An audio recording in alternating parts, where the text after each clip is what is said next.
when you talk about jazz, greatest jazz album ever, with maybe the greatest ensemble of characters ever. You had Paul Chambers on the bass, on the upright bass. You had obviously the legendary John Coltrane on tenor saxophone. This was everything. Bill Evans on piano, and Bill Evans was an absolute legend. My gosh. Wynton Kelly was on piano. Julian Adderley was on saxophone. His nephew, Nat Adderley Jr., is also a legendary R&B musician that produced a lot of Luther Vandross stuff from back in the day. Greatest musician ever, John Coltrane. People said that he died because just of natural causes. He probably died of overwork. I mean, he practiced something like 15 hours a day. Could you imagine doing something for 15 hours a day every day? Yeah, Miles was different. John Coltrane was different. The Sunship album, amazing. Soul Train, Coltrane plays the blues. Yeah, Ornette Coleman, another legend. Wow. Yeah, this is just, yeah, we could be here for days listening to music. My gosh. All right, funk and soul. Excuse me. This is now we're really talking about it. This guy, Roy Ayers, total genius. Vibraphone master. This whole album was absolutely crazy. Sweet Tears is an amazing tune. And look at the outfit. Look at that, man. You could dress like that in the mid-'70s and get away with it. Seriously, man. I was wearing kind of in the light, but look at that, man. Look at all the fringe and all the frills and everything. Yo. But then he switched it up on this album. He's got the suit on. Yeah. Yosemite was on this album. Get On Up, Get On Down, another classic. Amazing work. Now we're talking hip hop. Boogie Down Productions. I think this was their first album, Ghetto Music Blueprint of Hip Hop. Yeah, Jack of Spades. This is a Jack of Spades. Yeah. This was this was late 90s? No, late 80s actually. Yeah, rest in peace, Scott LaRock. Boogie Down Productions, KRS-One. Yeah, this was 1989. I remember buying this when I was a kid. I was 13 when this album came out. SOS Band. Wow. SOS stands for Sounds of Success. Sounds of Success, produced by none other than Jimmy Jam and Terry Lewis from Flight Time Productions. This is total Minneapolis, Minnesota. Jimmy Jam and Terry Lewis made so much amazing music back in the 80s. They produced this group, SOS Band. They produced some New Edition stuff. Perfect example. Look, I swear, this wasn't planned. Ralph Tresvant, former lead singer of New Edition. Sensitivity off the Sensitivity album. And of course, written and produced by none other than Jimmy Jam and Terry Lewis. Same people that produced the SOS Band. Incredible. Incredible. Here's another guy from the 80s that did a ton of good music for the black people in the United States. Kashif. Kashif made a ton of music back in the day. Baby Don't Break Your Heart, Call Me Tonight. Yeah, Kashif. Kashif produced a lot of stuff off of Whitney Houston's first two albums. The self-titled Whitney Houston album, then the second self-titled Whitney Houston album is called Whitney. Kashif did a lot of work. He was a good brother. Rest in peace, Kashif. Sylvester. We could talk about Sylvester for the next half an hour. Sylvester was a disco singer. He was a backup singer. He had amazing falsetto voice. He, if you remember a disco duo called 2 Tons of Fun, they eventually became the Weather Girls. If you remember that song, It's Raining Men. It's raining men, hallelujah. He was their background singer, Sylvester. He was gay. He was part of the whole Studio 54 scene in New York City.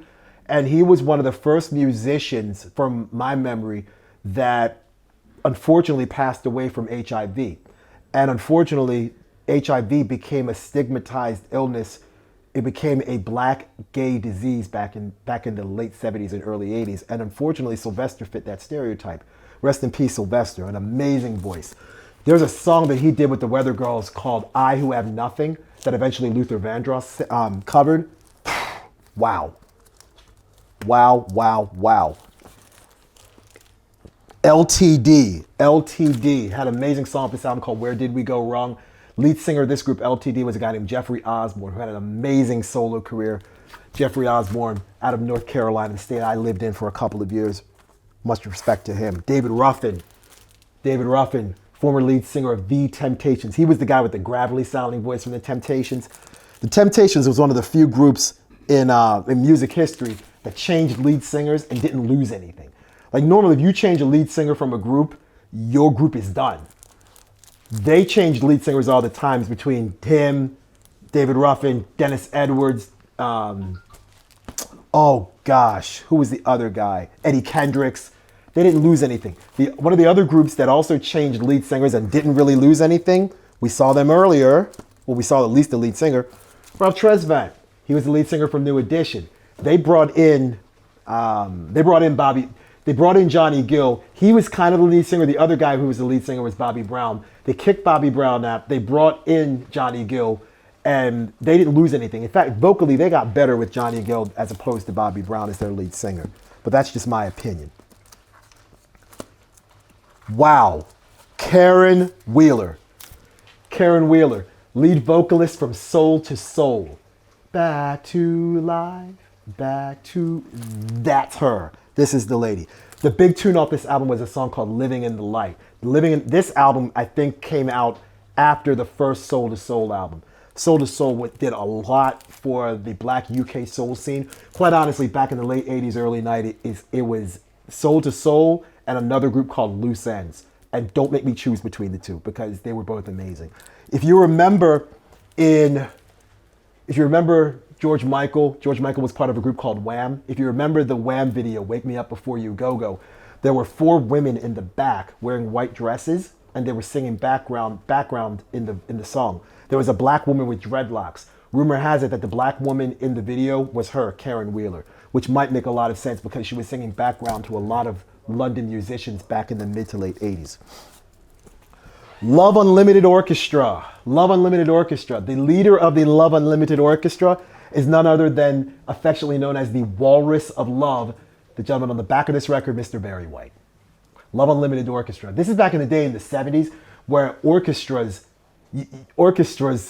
were dominant forces in making R&B music. You had the Philadelphia International Records label. They had an orchestra called Mother, Father, Sister, Brother, which was prominent in making a lot of the music that came out of Philadelphia. For example, the OJs, the Spinners, Harold Melvin and the Blue Notes, Teddy Pendergrass, Patti LaBelle and the LaBelles. But this is the other group. One of the saxophone players, the alto saxophone players for a short period of time in the Love Unlimited Orchestra was a gentleman named Kenny G. One of the bassists in the Love Unlimited Orchestra many years ago was a gentleman named Nathan East.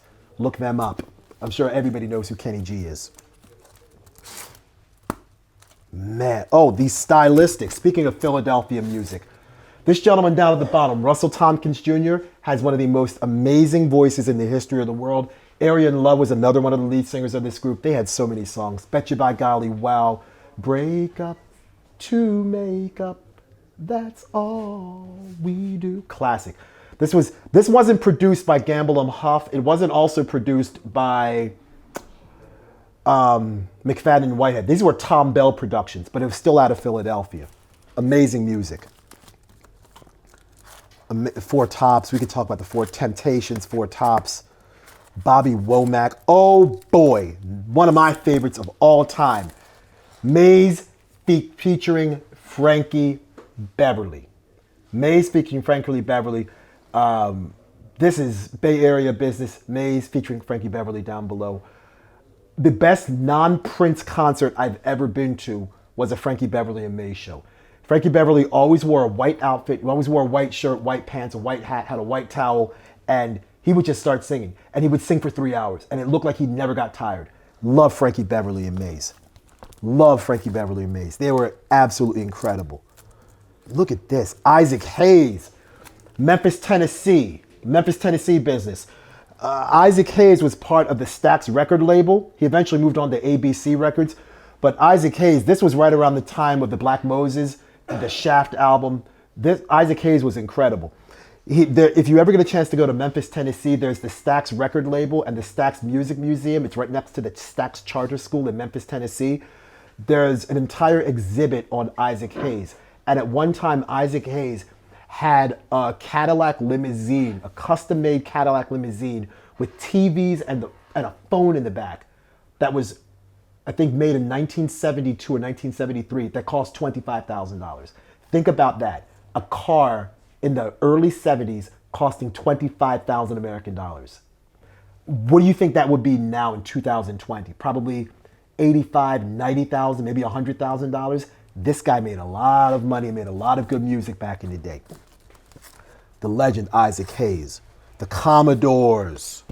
The Commodores. Former lead singer was none other than this gentleman right here with the big afro, Mr. Lionel Richie. Lionel Richie was a dominant force in the 80s. The Commodores were out of, Morehouse University, if I'm not mistaken, or Tuskegee University. I can't remember which one. But yeah, the Commodores were incredible. James Carmichael, Lionel Richie wrote all of these songs. We were once, twice, three times a lady. Classic. There's Lionel Richie. And we all know Lionel Richie made a ton of music in the 80s. Hello? Is it me you're looking for? Yeah, classic. Jackson 5, and appropriately that I got a Michael Jackson t-shirt on, a young Mike on this one. Jackson 5 were incredible. They were absolutely incredible. I don't think, Dancing Machine was on this album. I don't think people truly understand how talented Michael was back in those days. Like, you can look at an artist and you know that an artist is destined for greatness 10 seconds into watching them or 10 seconds into seeing them or hearing them. You knew it with Mike. You knew Mike was going to be even bigger than what we all thought he was going to be. And turns out we were all right. His brothers, Jermaine had a lot of hits too. The Floaters, the Matin Man, the Moments, the OJs. The OJs were also part of that Philadelphia music machine. This gentleman right down here at the bottom is Eddie Levert. It's Eddie Levert. Eddie Levert's son was Gerald Levert, a legendary R&B singer from the 80s. This was total Philadelphia. This was probably off the Chess record label. Chess Records had Billy Stewart on there. Billy Stewart was another amazing singer from Washington, D.C. that somehow made the Chess record label. But yeah, this was all Gamble and Huff. And there it is. Gamble and Huff. Philadelphia. Pride of Canton, Ohio. Man, the Fatback Band, Billy Preston with the big afro. It's perfect weekend shot for you. Yeah, it really honestly is. Yeah, really honestly is. Yeah, there's a whole lot. Italo disco. I don't really know a whole lot about disco. Man, this is a nice record shop, man. I like this spot. Thank you. This is really nice. Man, look at this. Let's see what we got in here. Alpha Blondie. By the way, Alpha Blondie had an album recently. It was done entirely in French. I have it downloaded somewhere. Yeah, he's I think he's an Ethiopian singer, if I'm not mistaken, Alpha Blondie. I could be wrong about that. I probably am. But yeah, this is an older, yeah, see, it's entirely in French. Yeah. He was really, really good. Alpha Blondie. Yeah, you are right. Here's a new album. Yeah, it was in French. Zion Dub. Look at this. Marcus Garvey on the front. Yeah, the Prince of Pan-Africanism, Marcus Garvey. Man. Okay, how about this? This is a UB40 album. Does anyone know how UB40 got its name? What you mean? UB40, how they got the name UB40, how they became a band. I don't know the story. Okay, UB40, they were a group, they were a musical group, and they were from England. Yeah. They were all unemployed. They didn't have a job. Yeah. And the form that you fill out to get benefits from the British government is the Unemployment Benefits 40 form, or the UB40 form. And of course, this album cover shows you the form that they used to fill out the benefits. This was the original UB40 form, and it says here, the manager, Department of Unemployment Benefits Office. And then it says all the information there, and there it is. So if you want, so in England, if you're receiving benefits from the government, it's been known to say that you're on the dole. So you're on the dole. So if you were on the dole, you filled out the UB40 form, the Unemployment Benefits 40 form, and you got money from the government. I want to get a picture of this. I've never actually seen this form before. That's cool. Great story. Yeah, it's true too. Classic Bob Marley album, Natty Dread. Wow. Third World. Is this the album that has Now That We Found Love on it? It might be. It might be. Yeah, speaking of this, Third World, yeah, they made a lot of good music. Third World had over there, we did, there was an OJ's album, and the OJ's had a song called Now That We Found Love. Now That We Found Love. Okay, Third World remade that song. All right. Right. It was into a reggae song. But everyone thinks that the Third World version was the original version. It wasn't. The OJ's version was the first version. And then in the mid to late 80s, actually it was late 80s, Heavy D and the Boys did a version, an R&B and rap version called Now That We Found Love, which was taken from the original, from the OJ's, not from Third World. Wow. Peter Tosh. Peter Tosh grew up in Trenchtown, childhood friend of Bob Marley. His real name was Peter McIntosh, but then he decided to just go with Peter Tosh. Catchy Shuby was on this album. Legalize It was on this album. I think I've got this album in my collection. Yeah, this is a classic. I like a stepping razor, don't you watch my size, I'm dangerous, dangerous. If you are a bully, treat me good. Eddie Grant. Everybody knows at least one Eddie Grant song. This isn't the album that it's on. Electric Avenue. We gonna rock down to Electric. It's Eddie Grant. That song, Electric Avenue, was about a street in a neighborhood in South London called Brixton. And the street's still there. And it's an open air market that Electric Avenue is. And the song was about the riots that took place, I think in the late 70s or early 80s in South London, in the Brixton area of London. And if you take the Brixton tube stop in London, and you walk up the flight of steps and turn to your left, and you walk maybe 30 meters, you're at Electric Avenue, the same Electric Avenue that Eddie Grant was singing about back in the early 80s. But it's not on this album, it's on a different album. It's on the Killer on the Rampage album, which has him running on a beach like this, wearing no shirt. I think he has some shorts on and some Nike trainers, and he's just running on the beach. Yeah, it's crazy. Great album. Great album. Inner Circle. Inner Circle. We all know Inner Circle's greatest hit. Yes, but then the other one was? The other one, which one? Bad Boys. Bad Boys. Bad Boys, what you gonna do? Oh, That's Inner Circle. Inner Circle? That's Inner Circle, yes. Because Originally. yes, it's originally Inner Circle, yeah. You got that song, la la la la la la, la la la la la la la. Yeah, that's Inner Circle too, yeah. But Inner Circle, Bad Boys, yeah, from Cops, the TV show Cops. Yeah, people forget Inner Circle was legit, but it's not on this album, but yeah, Inner Circle was. He was with Jacob Miller back in the day. Exactly, it's exactly right, Here's another Peter Tosh album. Yeah, we could be here a long time listening to some of this music. What is this here? Serge. Gainsbourg. Oh gosh, yeah, Serge Gainsbourg, of course. It's a French musician. Jimmy Cliff, man, there's stuff here for the Nothing better than a trumpet. I love my horns. How original? Yep.